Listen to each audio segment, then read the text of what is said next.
Hello everyone, welcome back to my channel.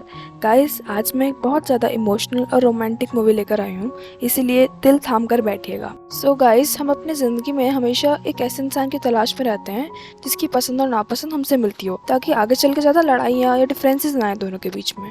सो आज की कहानी ना ऐसे ही तो लोगों के ऊपर है जो बहुत ज़्यादा मिलते जुलते हैं, लेकिन फिर भी उनकी कहानी एक अजीब सा ही मोड़ लेती है। सो हमारी स्टोरी स्टार्ट होती है और हमें एक रेस्टोरेंट का सीन दिखाया जाता है। वहाँ एक कपल बैठा होता है और दोनों ने कान में एक एक ईयरफोन लगाया होता है। तो हमारी स्टोरी की फीमेल लीड किनो भी वहीं बैठी होती है। वो अपने सामने बैठे बॉयफ्रेंड से ये बात कह रही होती है कि कभी भी ना कान में एक एक ईयरफोन नहीं लगाना चाहिए। दोनों को ना अलग ही साउंड सुनाई दे रही होती है सेम सॉन्ग की भी, और यही सेम बात एक और लड़का कह रहा होता है। फिर वो एक दूसरे दोनों उठते हैं उन्हें मना करने के लिए और एक दूसरे को देखकर वापस मुड़ के बैठ जाते हैं अपनी सीट्स पे। तो फिर वो सामने वाले बंदे पूछने लगते हैं उन दोनों के टेबल क्यों नहीं गए। तो फिर वो कहते हैं कि नहीं नहीं छोड़ो, इतनी बड़ी बात नहीं है। फिर हमारी कहानी ना कुछ साल पहले चली जाती है। फिर हमें दिखाया जाता है हमारे मेन लीड किनो को। वो उस टाइम यूनिवर्सिटी स्टूडेंट थी और फिर उसका ना ये मानना था कि जब भी मेरा ब्रेड गिरता है वो हमेशा बटर की तरफ से गिरता है। जिंदगी भी ऐसी होती है, कुछ प्यार व्यार नहीं होता जिंदगी में। तो वो मतलब स्टार्टिंग से मानती थी। उसका एक चैनल था, ब्लॉग चैनल। तो और वो खाने का सामान पोस्ट करती थी। तो वो एक दिन ऐसी घूम रही थी नूडल्स की खोज में कि वो वापस एक नई वीडियो बनाएगी। तो वो ऐसी घूम रही होती है तो पीछे से अपना एक्स मिल जाता है। फिर उसे हाय कहता है, पर उसे उसका नाम भी याद नहीं होता। तो फिर वो भी उसे हाय कह देती है। फिर बाद में वो एक रेस्टोरेंट में खाना खाने जाते हैं और उसके बाद वो कह रही होती है कि पहले तो शुरुआत में सब अच्छे होते हैं, फिर बाद में वो डोमिनेट करने लगते हैं, लड़कियों को दबाने लगते हैं। फिर हमें दिखाते हैं कि उसकी एक्स की एक नई गर्लफ्रेंड बन चुकी थी। तो वो वहाँ चला जाता है और वो भागी भागी अपने काम के लिए चली जाती है। वो भूल रही होती है। फिर वो एक जगह जाके सो जाती है एक छोटे से रूम में। फिर वहाँ वो देख रही होती है अपना टिकट, जो गलती से वो वहाँ जाना भूल गई थी और वो उसके लिए बहुत एक्साइटेड थी बहुत दिनों से। मम्मी शो था वो एक, वो उससे मिस कर देती है। वो बहुत दुखी थी। मेनली मूगी को दिखाया जाता है। वो भी यूनिवर्सिटी स्टूडेंट था उस वक्त, और उसके बाद ना वो ऐसी ही बात कर रहा होता है अपने आप से कि मुझे रॉक पेपर सीजर का रूल्स ही नहीं सब पता चलते भाई। ये पेपर कैसे जीत सकता है रॉक से, वो तो कुचल देगा उसे। फिर आगे ऐसे ही वो जा रहा होता है, अपने घर जाता है, छोटे से अपार्टमेंट में रहता है और वो हमेशा सपने देखता है बड़े बड़े कि बहुत बड़ा डूडलर बन जाऊँ। मतलब कि जो ड्राइंग करते हैं, तो जैसे जापान में तो कल्चर ही है कॉमिक्स वगैरह का और एनिमे का, इसलिए वो ही बनना चाहता था। आगे वो एक दिन ऐसे ही देख रहा होता है कि किसी और के ब्लॉग में वो खुद आ जाता है और उसकी फोटो आ जाती है। तो वो पूरी दुनिया को दिखाने चला जाता है। फिर स्कूल में जाता है, सबको दिखाता है, भाई देख मेरी फोटो आ गई भाई, इसमें पता नहीं कैसे आ गई। सब कह रहे हैं वाओ भाई वाओ। उससे फ्री की पार्टी ले जा रहे हैं, उसकी फालतू की बड़ाई कर करके उसे वो सबको पार्टी दे रहा है कि वाह देखो सब मेरा कितना बढ़िया फोटो आया है इसमें। फिर वो अपनी क्रश को दिखाने जाता है फोटो, वो उसकी बेइज्जती मार देती है। कह रहे अच्छा एक फोटो ही तो है भाई, तो इतना उछल क्यों रहा है। उसके बाद वो घर आता है लेकिन कहता है कि यार मैं उस दिन सबसे ज़्यादा खुश था, दुनिया का सबसे अच्छा पल था मेरे लिए वो। आगे दिखाते हैं वो भी वही मम्मी शो देखता है और लेकिन वो सब भूल गया था जाना। वो बहुत ज़्यादा दुखी था वो भी कि यार वो ही नहीं छूटना चाहिए था। आगे हमें दिखाते हैं वो एक कैरियोके में जाता है, लेकिन वो कैरियोके कम लग रहा था क्योंकि बहुत ही सारे लोग भरे हुए थे वहाँ पर। किनो भी वहाँ पर आके बैठी होती है, उसको कोई कंपनी नहीं दे रहा होता तो वो अपने आप जाके बैठ जाती है वहाँ। तो वहाँ एक मिडिल एज के अंकल आ जाते हैं। तो बात कर रहे होते हैं कि मेरा ये ऑपरेशन हुआ है, अपनी ज़िंदगी की बातें बता रहे होते हैं। फिर वो सोचती है यार कहाँ आके फंस गई मैं अभी। उधर हमें मीगू को दिखाया जाता है। वो अपने दोस्तों के साथ बैठा होता है लेकिन उसका बिल्कुल मन नहीं लग रहा होता। उधर ना किनो के घर वाले कह रहे होते हैं कि घर आओ तो टॉयलेट पेपर लेकर आना। तो वो वही लेने चली जाती है। तो काफ़ी ज़्यादा टाइम लग जाता है और लास्ट ट्रेन बची होती है। फिर वो भागी भागे जाती है ट्रेन पकड़ने के लिए। ऐसे ही हमें म्यूगी को दिखाते हैं, वो भी भागा हुआ आ रहा होता है ट्रेन पकड़ने के लिए क्योंकि दोनों बहुत लेट हो चुके होते हैं। लेकिन म्यूगी के अकाउंट में पैसे नहीं होते तो वो जा नहीं पाता। लेकिन किनो चली जाती है तो वो कहता है कि हाँ आप जाओ। वो टकरा रहे होते हैं पहले। उसके बाद आगे में दिखाते हैं कि कोई भी नहीं जा पाता उनमें से। फिर साथों एक पेयर और आ जाता है, वो भी नहीं जा पा रहे होते और सब ऑफिस वर्कर्स या यूनिवर्सिटी में जाने वाले लोग थे। तो फिर वो कहते हैं कि कोई ऐसी जगह जहाँ रुक जाए अंटिल मॉर्निंग। फिर वो कहते हैं हाँ पास ही में एक जगह है वहीं चलते हैं। तो फिर किनो भी आ गई होती है। तो फिर शहर चले जाते हैं एक रेस्टोरेंट में। तो फिर वो बातें कर रहे होते हैं कि तुम क्या देखते हो मूवी वगैरह। तो फिर वो सब ऐसी बात कर रहे होते हैं। इतने में ना म्यूगी को एक इंसान दिखता है और वो उन्हें देख के बहुत ज़्यादा चौंक जाता है। तो सब लोग उसकी तरफ मुड़ के देखने लगते हैं कि कौन है भाई, ऐसा कौन है। तो फिर वो देख के बताता है अरे ये बहुत बड़े डायरेक्टर है फिल्म इंडस्ट्री के, और ये एनिमेशन नहीं करते हैं, ये अलग तरीके का डायरेक्टर करते हैं। और उन्हें देख कर तो किनो भी एकदम हैरानी वाले एक्सप्रेशंस बना लेती है जैसे वो भी उन्हें जानती हो और उनसे मिलना चाहती हो। आगे में दिखाते हैं सब चले जाते हैं अपने अपने घर। मूगी और किनो भी एक दूसरे को अलविदा कहकर जा रहे होते हैं। लेकिन जब मूगी जा रहा होता है आगे तो पीछे से किनो से देखती रहती है। फिर अचानक से उसकी तरफ भागी हो जाती है। क्योंकि ज़िंदगी में पहली बार उसे एक ऐसा इंसान मिला था जिसकी पसंद उसके जैसी थी, और ऐसा ही सेम मोगी भी उसके लिए फील कर रहा था। तो फिर वो दोनों रेस्टोरेंट में जाते हैं, अपने जूते उतारते हैं। भाई उनकी जूतों में भी सेम चॉइस होती है, सेम तरीके के जूते पहने होते हैं उन दोनों ने। आगे वो बातें करने बैठते हैं तो काफ़ी सारे कॉमन इंटरेस्ट की चीज़ें निकलती हैं। फिर पूछता है कि तुम्हारे फेवरेट ऑथर्स कौन कौन से हैं, नॉवेल्स कौन सी पढ़ती हो। वो जिसके भी नाम ले रहा था वो सेम ही कह जा रहे थे को तुम भी देखती हो, तुम मैं भी देखता हूँ। उसके बाद वो अपनी बुक शेयर करते हैं, वो जो लेकर आते हैं। तो उसके बाद देखते हैं कि बुक्स के अंदर ना सेम ही चीज़ मिलती है, सेम तरीके की मूवी टिकट्स, और सेम वो बुक मार्क की तरह यूज़ करते हैं मूवी टिकट्स को जो एक्सपायर हो जाते हैं। आगे ऐसे ही बातों बातों में फिर उन्हें पता चलता है कि वो दोनों सेम मम्मी एग्जीबिशन के लिए भी नहीं जा पाए। और फिर वो ऐसे ही कहता है म्योगी कि शायद भगवान भी हमें मिलाना चाहते हैं। फिर वो ये बात कह के एक दूसरे को देखने लगते हैं, खूब सारी बातें करते हैं। लेकिन फिर मीगो के हाथ में कुछ फोटोज़ देखती है जो उसने गैस टैंक से खींचे होते हैं। उसे इन सब में काफ़ी ज़्यादा शौक होता है। तो फिर वो कहता है कि यार छोड़ो, तुम बोर हो जाओगी। तो फिर कहता है नहीं नहीं, ऐसा तो कुछ नहीं है। उसके बाद ना वो कहती है कि एक बार किसी का फ़ोन आ रहा है, मैं जाके देखती हूँ, अटेंड करती हूँ। तो फिर वो कहता है ठीक है, तुम अटेंड कराओ। तो इतने में ना उस म्योगी की एक्स आ जाती है। तो वहाँ पे फिर वो कहती है कि यार मुझे तुमसे बहुत सारी बातें करनी है। तो उसके बाद वो जाके चिपकने लगती है उससे। फिर पीछे मुड़ के देखती है किनू कि यार ये तो बहुत ज़्यादा फैमिलियर लग रहे हैं, मुझे लग रहा है कि पहले से रिलेशनशिप में है। उसके बाद ना फिर वो वापस आती है, फिर बहाना बनाने लगती है कि नहीं मुझे घर जाना है, एक्चुअल में मेरी दोस्त यहीं पास में रहती है ना, मैं वहीं जा रही हूँ। तो फिर उसके बाद मुगी को पता तो लगता है कि यार इसे बुरा लग रहा है कि मैं उसकी कंपनी छोड़ के उसके पास चला गया हूँ। उसके बाद वो सॉरी सॉरी बोलता रहता है, लेकिन वो कहती है नहीं नहीं कोई बात नहीं, वैसे भी हम फर्स्ट टाइम और लास्ट टाइम मिले, कोई बात नहीं, बाय। उसके बाद वो जारी रहती है। हमें दिखाते हैं कि मोगी को बहुत ज़्यादा बुरा लगता है इस बारे में। वो सब कुछ छोड़ छाड़ के उसके पास चला जाता है, उसके पीछे पीछे। और फिर उधर से उसकी एक्स रोक रही होती है उसे, लेकिन फिर वो रुकता नहीं है बिल्कुल भी। वो बस उसके पीछे पीछे चला जाता है, उसका सामान उठा रहा होता है। फिर वो कह रही होती है कि तुम्हें और भी ज़्यादा बुरा लगवाना है कि मुझे और बुरा फील नहीं करना। तो उसके बाद वो जा रहे होते हैं, तो साइड में साइकिल जा रही होती है, तो उसको प्रोटेक्ट कर लेता है। और साइड में वो बातें करते करते सच में कहती है कि मुझे सच वाले कोरियोके में जाना है जहाँ सिर्फ हम अकेले हों, हम खूब सारे गाने गा सकें। फिर कहता है ठीक है तो चलो। फिर जाते हैं, खूब सारे गाने गाते हैं वहाँ, अपना दिल हल्का करते हैं। वो दोनों सेम टाइप के गाने गा रहे थे क्योंकि उनकी पसंद ही बहुत सिमिलर थी। आगे फिर वो बोल रहा होता है कि मुझे ना नॉवेल्स का भी शौक है, लिखने का भी शौक है। ऐसी वो भी कह रही होती है मुझे भी बहुत शौक है। और वो बताती है अपने बारे में, वो अपने बारे में बता रहा होता है। और उसके बाद मुझे सच में लग रहा है कि यार हम सच में एक दूसरे के लिए बने हैं, लेकिन वो कुछ कह नहीं पा रहे होते हैं एक दूसरे को। बहुत ज़्यादा रात हो चुकी होती है और उसके बाद ना बारिश भी होने लगी होती है। और मुकी के घर के पास आ गए होते हैं वो, जो वो वन रूम अपार्टमेंट में रहता है। तो फिर किनू को कहता है वो कि इतनी रात को कहीं और मत जाओ, तुम मेरे घर ही आ जाओ, तो हम वहीं पे ही कुछ खा पी लेंगे। और थोड़ी देर सबसे पहले आके वो दोनों फिर अपने कपड़े झाड़ते हैं, अपनी कोट उतारते हैं क्योंकि बहुत ज्यादा बारिश हो रही थी बाहर। उसके बाद ना मुगी जाके खाने वगैरह का इंतजाम करने लगता है। कीनू जाकर देखने लगती है मुगी का सामान, ये ज्यादातर सामान उसके जैसा ही है बिल्कुल। वो सोच रही होती है मन में यार ये सब कुछ तो बिल्कुल ही मेरा है, ये सेम नंबर सारी मैं पढ़ती हूँ, सब कुछ मैं करती हूँ। और फिर वो कहती है उससे कि यार ये तो बिल्कुल मेरा ही बुक शेल्फ लेके बैठे हो यार तुम। तो उसके बाद वो भी हंसने लगता है। बाद में वो साथ में बैठ के मूवी देख रहे होते हैं और वो कह रहा होता है कि मैंने ना ही खुद मूवी डायरेक्ट की है और तुम देखना चाहोगी। वो कहती है बिल्कुल देखना चाहूँगी। वो बहुत एक्साइटेड होती है और उसको देखकर वो बहुत ज़्यादा खुश होता है कि कोई तो है जो मेरी चीज़ें देखना चाहता है। बाद में उसे नींद आ जाती है। वो कहती है बस 5 मिनट नैप लेके उठ जाऊँगी, पर वो उठती नहीं है, सोती रहती है। फिर उसे कपड़ा उड़ा देता है। बाद में सुबह हो जाती है, फिर वो चला जाती होती है अपने घर। तो फिर उसे बाय कहता है और गलती से ना उसका टॉयलेट पेपर उसी के हाथ में रह जाता है। फिर वो उससे बताती है कि नेशनल म्यूजियम की एग्जीबिशन है, वहाँ पे मिलेंगे, ठीक है ना। तो फिर वो ऐसा कहता है कि ठीक है अगली बार मिलेंगे ज़रूर। उसे लग नहीं रहा होता कि वो आगे मिलेंगे। उसे लगता है कि हर बार सभी लड़कियां ऐसी कहती हैं और फिर वो वापस नहीं आती कभी भी। बाद में वो घर जा रही होती है तो बस उसी के बारे में सोच रही होती है कि इतने सिमिलर लोग कैसे हो सकते हैं इस दुनिया में, बिल्कुल ही सेम सब कुछ मेरे जैसा, जैसा मैं इंसान चाहती थी, बिल्कुल वही परफेक्ट बिल्कुल। आगे वो अपनी और किन्नू की ड्राइंग बनाता है जो वो बुक शेल्फ पे खड़े उसे देख रही थी। बाद में वो घर आती है तो उसकी बहन मिलती है उसे और फिर उसके पापा उससे मम्मी से कहते हैं कि आज ये फिर सुबह आ रही है, इसको डांटो।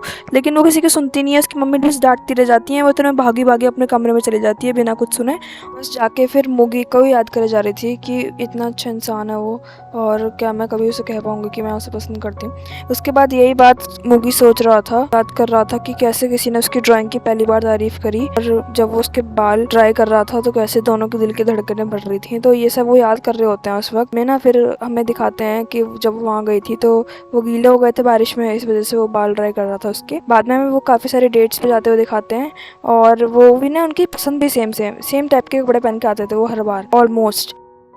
वो ना काफ़ी सारे रेस्टोरेंट्स में जाकर बातें वगैरह करते हैं, घूमते फिरते हैं। फिर वो घर आ रहे होते हैं तो वहाँ ना ट्रेन में बहुत ज़्यादा भीड़ होती है, तो वो बहुत ज़्यादा क्लोज हो जाते हैं। इस वजह से बहुत ही ऑकवर्ड मोमेंट डेवलप हो जाता है दोनों के बीच में।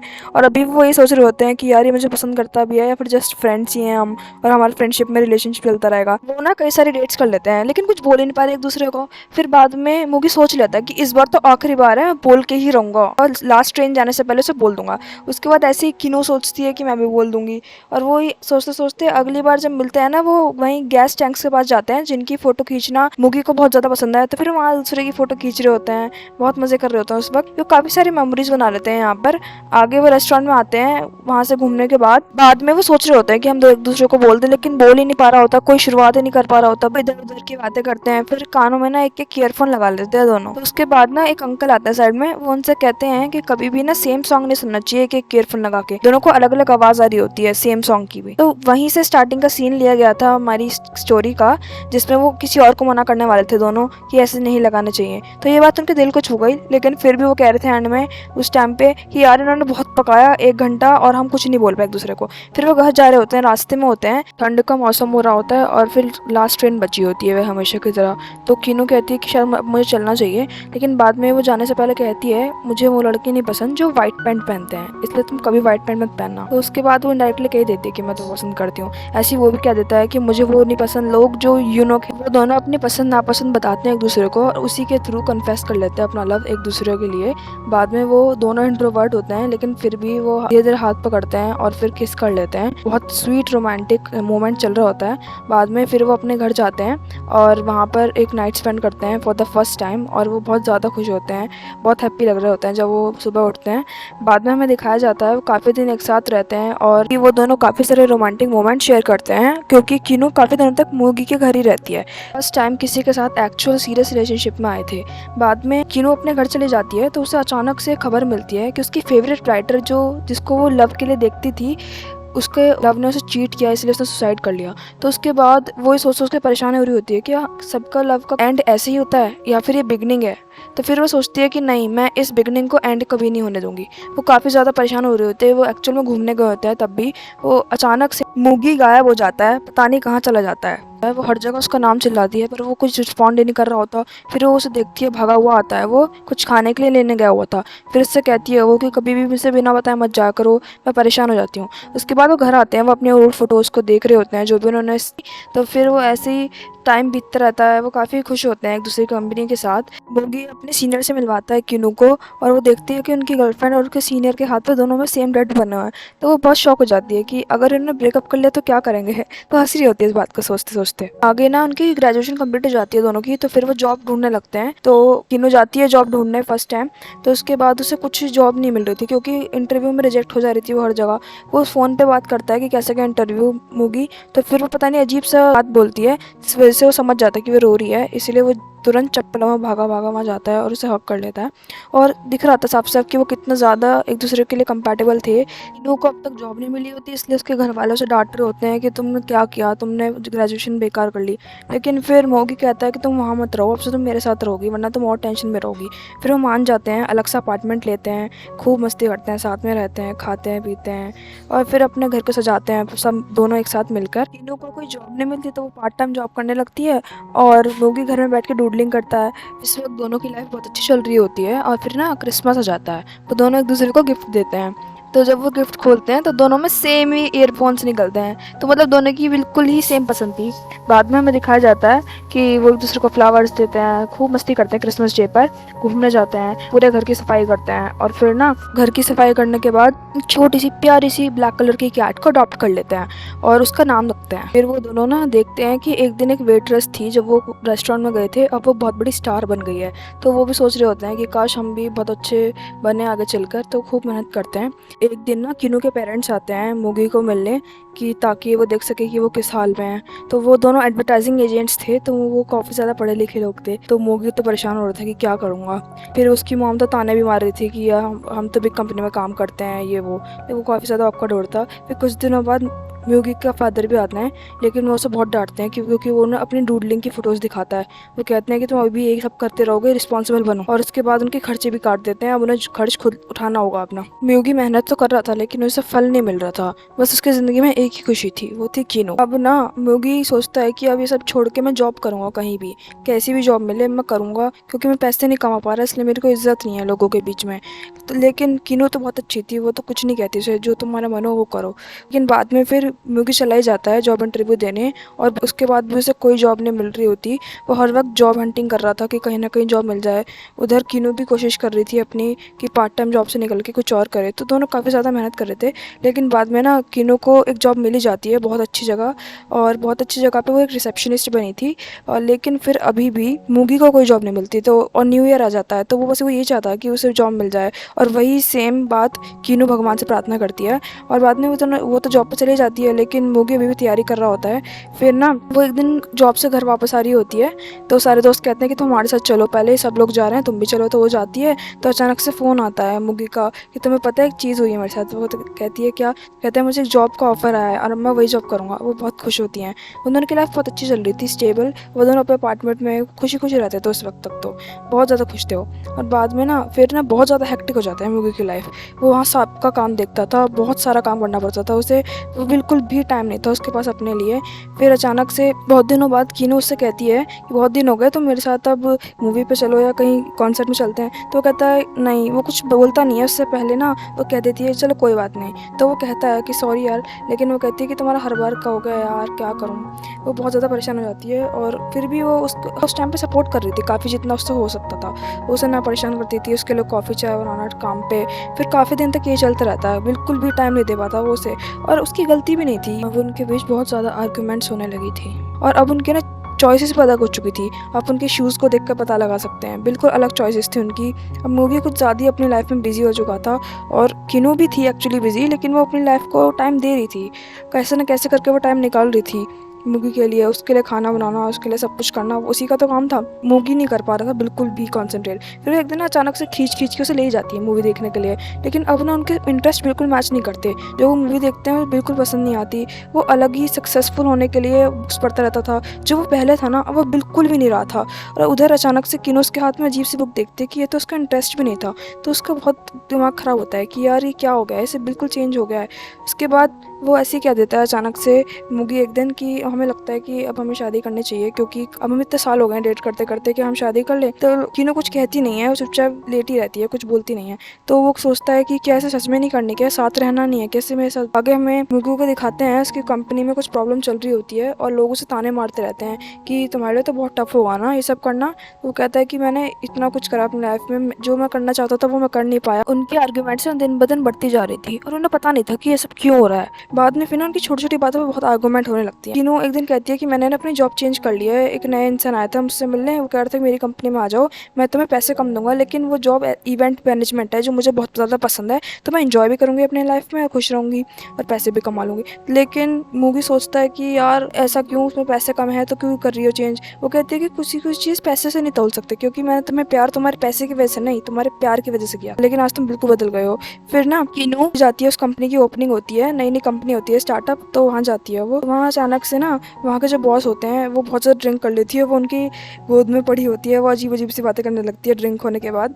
तो बाद में फिर ना म्यूगी और कीनो इतने डिस्टेंस हो चुके थे एक दूसरे से कि वो एक दिन ना एक ही ट्रेन में आ रहे थे, तो उन्हें ये नहीं पता था कि वो सेम ट्रेन में जा रहे हैं। बाद में फिर मूगी के ना सीनियर की डेथ हो जाती है, जिसको बहुत ज़्यादा मानता था। और फिर ना वो बस उनका फेवरेट खाना खाते हैं दोनों, फिर वो घर आ जाते हैं। तो वो चाहता था कि कीनो उसके साइड में आए, उसे समझाए कि कोई बात नहीं उसकी। वो चाहता था कि कोई ऐसा हो कि मैं उससे बातें करूँ सारी रात अपने सीनियर के बारे में, कि वो कितने अच्छे इंसान थे। लेकिन कीनो ऐसा नहीं करती, वो जाके सीधा सो जाती है। तो ये बात उसे इतनी हर्ट करती है कि वो उसी साइड जाकर रोता ही रहता है कि सब क्या हो रहा है मेरी ज़िंदगी में, कोई भी मेरा अपना क्यों नहीं रहा। उसके बाद ना कीनो साइड की स्टोरी बता रही होती है कि मैं उसके पास इसलिए नहीं गई क्योंकि वो इंसान मुझे पसंद नहीं था, इनके सीनियर। वो सबके साथ गलत व्यवहार करते करते थे और मेरे साथ भी उन्होंने ऐसे किया, और वो अपनी गर्लफ्रेंड को भी साथ भी अब्यूज़ करते थे, इसलिए मुझे वो नहीं पसंद थे। इसलिए मुझे इतना दुख नहीं हुआ जितना उसे हुआ। तो मैं कैसे वही इमोशंस ले आऊँ, फेक इमोशंस कैसे लाऊँ? तो फिर मुगी की भी गलती नहीं थी और इस वक्त ना किनू की भी गलती नहीं थी, क्योंकि दोनों अपनी अपनी साइड में ठीक थे। तो बाद में ना फिर उनके बहुत ज़्यादा डिफरेंसेस होते जा रहे थे, तो वो पता नहीं क्यों उसके दिमाग में, मुगी के दिमाग में अचानक से आता है कि अब मुझे लग रहा है, वो अपने दोस्त से कह रहा होता है किसी से कि मुझे ब्रेकअप कर लेना चाहिए। तो फिर वो कह रही होती है कि देख लो, लेकिन लाइफ मौके देती नहीं है दोबारा, क्योंकि तुम बहुत सालों तक एक साथ रहे हो, तुम्हें सोचना चाहिए इस बारे में। ऐसे ही किनू भी सोच रही होती है अपने बॉस को बताते बताते, लेकिन वो एक और रिलेशनशिप को ट्राई देना चाहते थे, तो वो थोड़ा क्लोज आने लगते हैं। और वो सोचती है कि अब फ़ायदा क्या है, लेकिन फिर भी वो सोचती है कि नहीं, एक बार तो हम ट्राई कर सकते हैं। फिर वो किसी और की शादी में जाते हैं दोनों, और वहाँ पे ना शादी में जाके वो देख रहे होते हैं कपल। आज दोनों के दिमाग में ये आ हुआ था कि दोनों ब्रेकअप करेंगे। दोनों अपने अपने दोस्तों से बता रहे थे कि अब ना तो हम लड़ते हैं, ना हमारे बीच में प्यार बचा है, बेसिकली कोई इमोशन ही नहीं बचा है हमारी लाइफ में, इसलिए हमें लग रहा है कि हमें ब्रेकअप कर लेना चाहिए। दोनों यही सोच के आए होते हैं आज कि वो दोनों ब्रेकअप कर लेंगे। शादी के बाद जाना चाह रहे होते हैं, लेकिन दोनों एक बात कहते हैं कि मैं चाहता हूँ आखिरी बार उसे हंसते हुए बाय बोलूँ, हमारे 5 साल का सफ़र खुशी खुशी ख़त्म हो और हम हंसते हुए एक दूसरे को अलविदा कहें। उसके बाद वो दोनों घूमने चले जाते हैं। वो दोनों कहते हैं कि हम जॉइंट व्हील पे कभी नहीं बैठे ना, तो इस बार बैठ के जाते, बातें करते हैं अपनी पूरी ज़िंदगी की, कैसे उन्होंने 4 साल अपनी ज़िंदगी में खुशी खुशी बिताए। और अब आगे बात आगे होती है, तो वो रेस्टोरेंट में आ जाते हैं।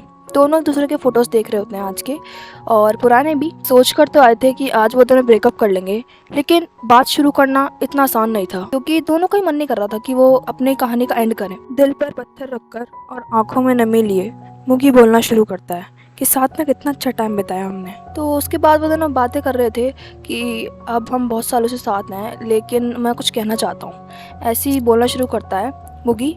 तो फिर किनो भी कहती है कि हाँ बोलो, क्योंकि उसे पता था कि एंड में क्या होने वाला है। तो फिर वो बात घुमा देता है, लेकिन वो कहती है नहीं तुम बोलो। मुगी सोचकर तो कुछ और रहा था, लेकिन कहने कुछ और लगता है।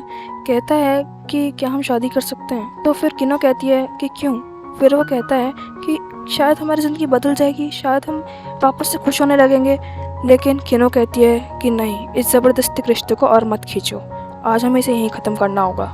उसके बाद ना साइड में एक नया कपल आके बैठ जाता है, वो भी बिल्कुल उसी एज का था जिस एज में वो दोनों मिले थे। वो एकदम से पीछे मुड़ के देखते हैं, दोनों उन दोनों की बातें सुनने लगते हैं। वो वही बातें कर रहे होते हैं सेम जो वो दोनों कर रहे थे फर्स्ट टाइम जब वो मिले थे। दोनों की आंखें भर आती हैं कि किस तरह वो दोनों मिले थे, किस तरह सेम शूज़ पहन के आए थे वो भी, जैसे ये पहन कर आए हैं। सब कुछ मैच था इनकी लाइफ में। दोनों की आंखें भरी हुई होती हैं इस वक्त। दोनों बस उन्हें देख ही जा रहे होते हैं, उनकी बातें सुन रहे होते हैं। वो भी सेम बात कर रहे होते हैं कि तुम कौन सी बुक्स पढ़ते हो, और जो नॉर्मल बातें उन्होंने की थी, कौन से ऑथर्स पसंद है तुम्हें, उन्हें बस देखे जा रहे थे। वो कुछ टाइम के लिए वो कुछ नहीं बोल रहे थे, बस उन्हें देखकर रो रहे थे दोनों। आगे वो और बातें करना शुरू करते हैं। फिर वो अपनी बातें याद करने लगते हैं कि किस तरह जब वो मिले थे उस वक्त तो कैसे थे, और अब 5 साल बाद कैसे हो गए हैं। किनो की आंखों में से पानी नहीं रुक। वो दोनों बस चाहते हैं कि ये समय बीते ना, वो दोनों बस थोड़ा टाइम एक साथ बैठना चाहते हैं। फिर किनो रोती रोती बाहर आ जाती है, तो मुगी आके उसे पीछे से हक कर लेता है, फिर वो भी उसे हक कर देती है। उसके बाद वो दोनों कहते हैं कि अब हमें एक दूसरे को अलविदा कहना ही होगा, क्योंकि ये ज़िंदगी एक बोझ बन गई है अब हम पे। हम नहीं चाहते कि ये बोझ का रिश्ता बन पाए, इससे बेटर है कि हम फ्रेंड्स ही रहेंगे। फिर वो दोनों रोते रोते एक दूसरे को अलविदा कह ही देते हैं। सबसे ज़्यादा इमोशनल मोमेंट है इस पूरी मूवी का, सच में मेरे को भी रोना आ गया था। लेकिन एंड में भी वही बातें करते हैं कि रॉक पेपर सीजर मुझे आज तक समझ नहीं आया। जो दोनों सेम बात ही कहते थे पहले भी कि रॉक हारता है पेपर से। तो आगे वो दोनों 3 महीने तक एक साथ रहने का डिसीजन लेते हैं कि रहेंगे तो साथ, लेकिन अब वो ब्रेकअप कर चुके हैं। ऐसे ही पूछते रहते हैं एक दूसरे से बीच बीच में, या तुमने कभी मुझे चीट किया है? तो बाद में सब कुछ ख़त्म हो जाता है। वो दोनों अपना अपार्टमेंट अलग कर लेते हैं, सारा सामान चला जाता है। कैसे कि एक दिन उन्होंने सब कुछ सजाया था और आज सब कुछ ख़त्म हो चुका था। फिर हमें बात की कहानी दिखाई जाती है। मुगी ने किसी और को डेट करना स्टार्ट कर दिया था, और ऐसे ही किनो भी किसी और के साथ अब रिलेशनशिप में थी। तो दोनों अपनी लाइफ में आगे बढ़ चुके थे, लेकिन एक दूसरे की मेमोरीज़ को वो भूले नहीं थे। उन्हें अपनी अच्छी यादें अब तक याद थी, और बीच बीच में उन्हें याद आ जाती थी एक दूसरे की। फिर एक दिन ना मुगी ऐसे ही अपना लैपटॉप खोलता है, और उससे अचानक से एक फ़ोटो मिलता है। वो बहुत ज़्यादा खुश होता है। वो अपनी कैट को दिखाता है कि देखो देखो मेरी ज़िंदगी का दूसरा सुनहरा पल। वो दिखाता है कि उसकी और किनो की फ़ोटो दोनों की सेम एक जगह ब्लॉग में आ गई थी। वो कह रहा था इससे अच्छा पल मिले और कोई नहीं, जैसे पहले भी एक बार हुआ था। इसी मोमेंट पर हमारी ये इमोशनल और प्यारी सी कहानी ख़त्म हो जाती है। सो गाइस, कैसी लगी आपको ये कहानी? मुझे तो बहुत ही इमोशनल लगी, सच में मेरा तो रोना नहीं बंद हो रहा था। लेकिन गाइस, आप मुझे बताइएगा आपको क्या लगता है किसकी गलती थी इनकी लाइफ में? हालात की या इनमें से किसी की। So thank you guys for watching. Bye bye, love you.